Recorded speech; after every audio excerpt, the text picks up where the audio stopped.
There's a very specific kind of silence that settles into the living room of all in the family just before something uncomfortable is about to surface.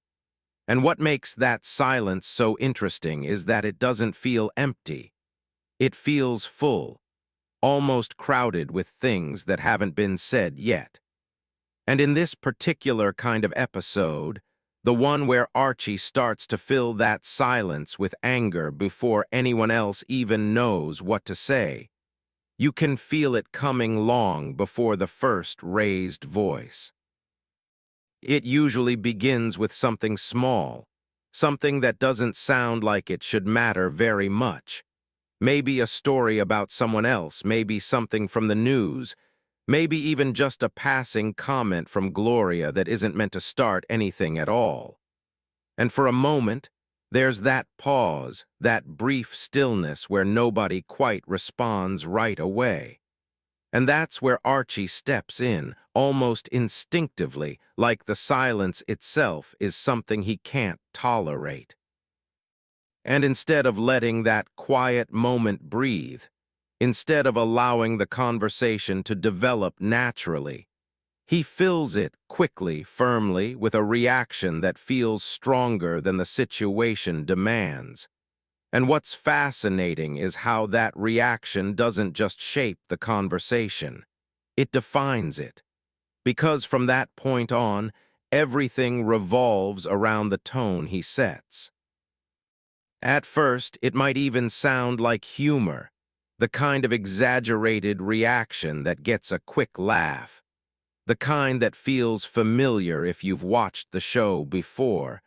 But the longer it goes on, the more you realize that the humor is sitting right on top of something else. Something less comfortable, something that doesn't want to stay quiet. The living room becomes this contained space where that energy has nowhere to go but back and forth between the people inside it. And that's what makes the show feel so different from other sitcoms, especially from its time, because instead of cutting away or shifting focus, it stays right there, letting the conversation expand, letting the tension build, letting every reaction matter. Mike is usually the first to respond in a way that tries to slow things down, not by matching Archie's energy, but by lowering his own, by speaking in a way that invites a different kind of conversation.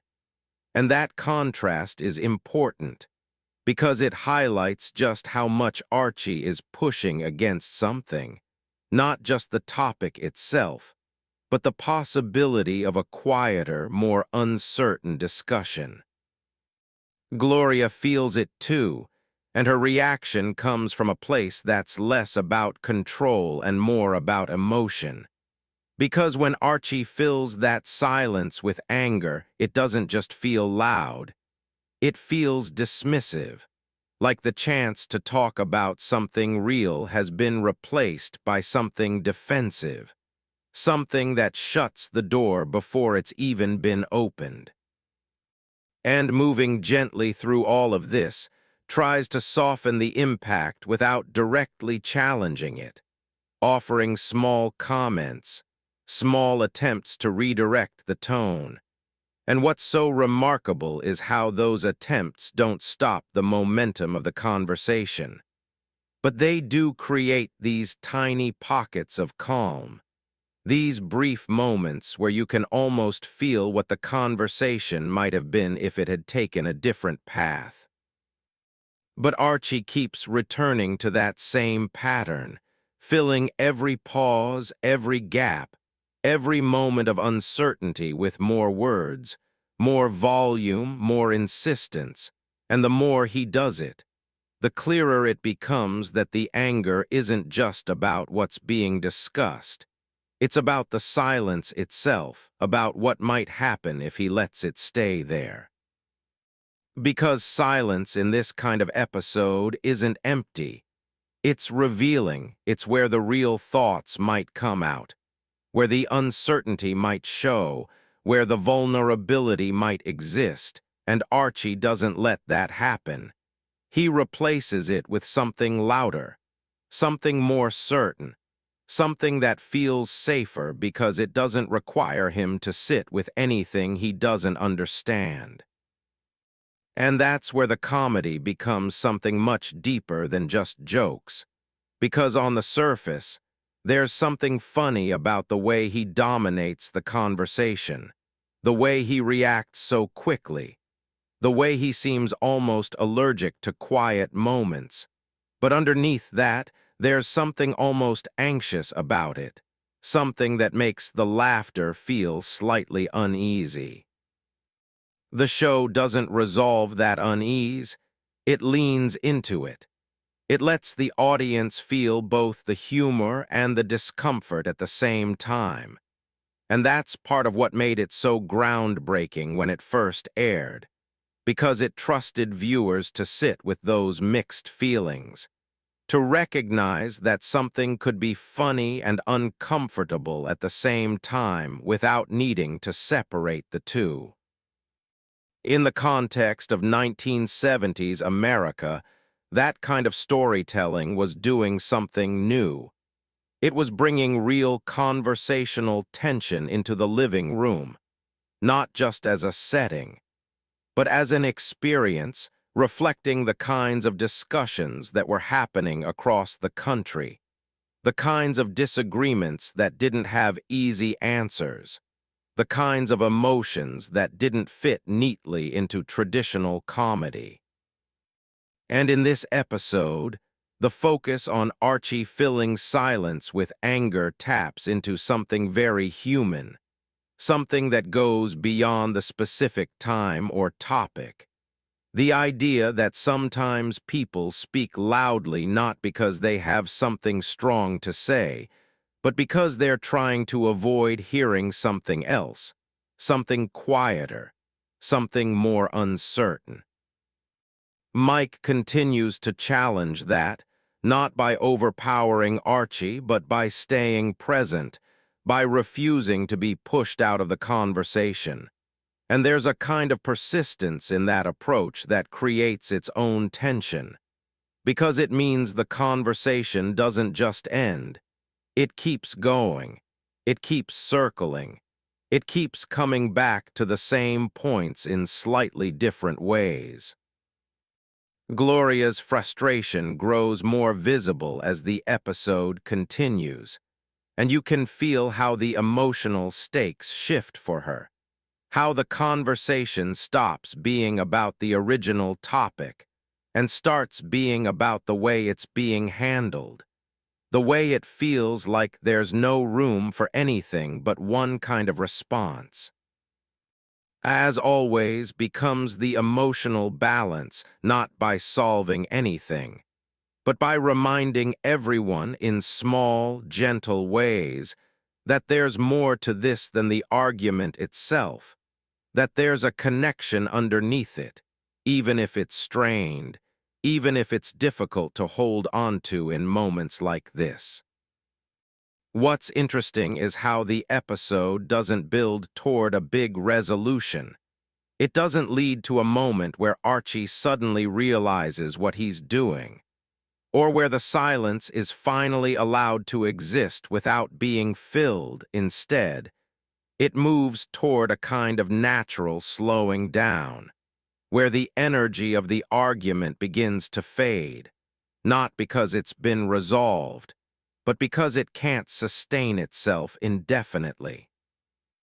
And in that slowing down, there's a different kind of silence, one that feels less tense, less charged, but still present, still meaningful.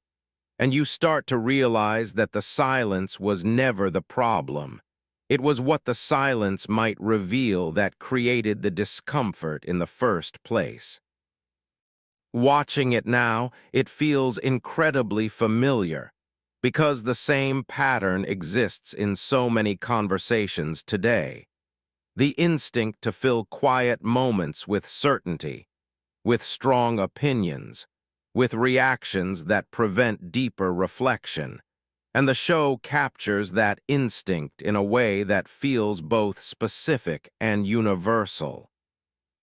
That's part of why it still resonates, because it doesn't just show a character being loud or argumentative. It shows the reason behind it, the emotional need driving it, the fear of what might happen if the noise stops and something more vulnerable takes its place. Personally, I find that aspect of the show especially compelling, because it doesn't judge Archie in a simple way. It doesn't reduce him to just being difficult or stubborn. It shows the complexity of his behavior, the layers underneath it, the way his reactions are shaped by something deeper than just the immediate situation.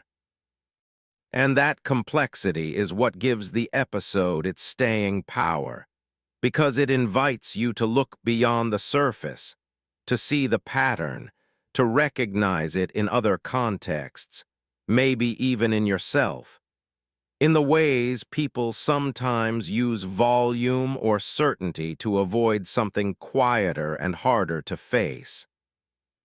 By the time the episode ends, there's no clear conclusion, no moment where everything is neatly wrapped up. Just a sense that the conversation has paused rather than finished, that the dynamic will continue, that the same patterns will reappear in different forms, in different discussions, in different moments. And that's what makes it feel so real, because that's how conversations often work. They don't end with resolution. They shift, they pause, they return later, carrying the same underlying tensions with them. It leaves you sitting with that final feeling, not of closure, but of recognition, the sense that what you've just watched isn't just a story. It's a reflection of something ongoing, something familiar, something that doesn't need to be solved to be understood. And maybe that's the quiet brilliance of this kind of episode, the way it turns something as simple as a conversation into something layered, something meaningful, something that lingers, not because it answers a question, but because it reveals one.